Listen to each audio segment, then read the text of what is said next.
Melissa and her friends thought they had hit the jackpot. They'd built their Bikini Car Wash empire from the ground up. And now, a massive corporation called Interglobal was buying them out for a cool $2 million. The man sealing the deal was Mr. Sanders, a slick executive who promised them they'd stay on as presidents of their very own car wash division.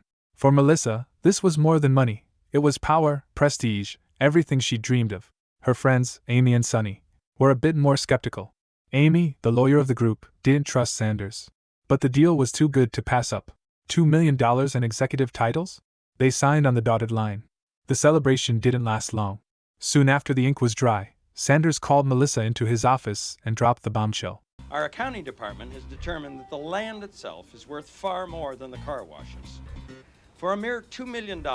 His real plan? To bulldoze every single one of their locations and build luxury condominiums. Melissa was floored. This wasn't just a business. It was their baby, built with their own hands, a place that gave jobs to dozens of women. Sanders was unimpressed by her pleas. You can either stay on at the company and play ball, or you can quit, but... Enraged and desperate, Melissa decided to fight fire with fire.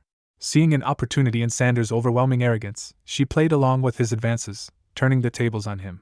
He laughingly agreed to sell the company back to her for $4 million, double what he paid, as long as she could come up with the cash by Friday.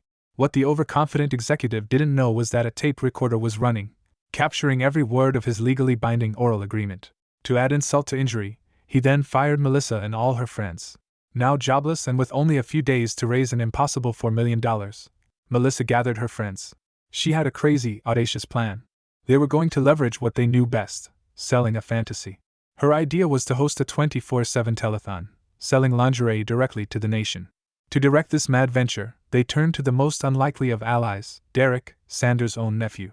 Derek was a shy, aspiring film director who had been working for his uncle to make money for his big break. He was terrified of the idea, but Melissa's passion convinced him to join their cause. First, they needed a TV station. Melissa and Amy walked in and made their pitch to the station's devout owner. He was initially horrified by their plan to sell lingerie on his divinely inspired network. Millions of dollars? Sell. Declaring that the Lord does indeed move in mysterious ways, he agreed to rent them the station for the week.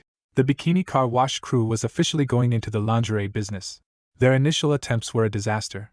The skits were cheesy, the acting was stiff, and Derek's direction was rigid and uninspired.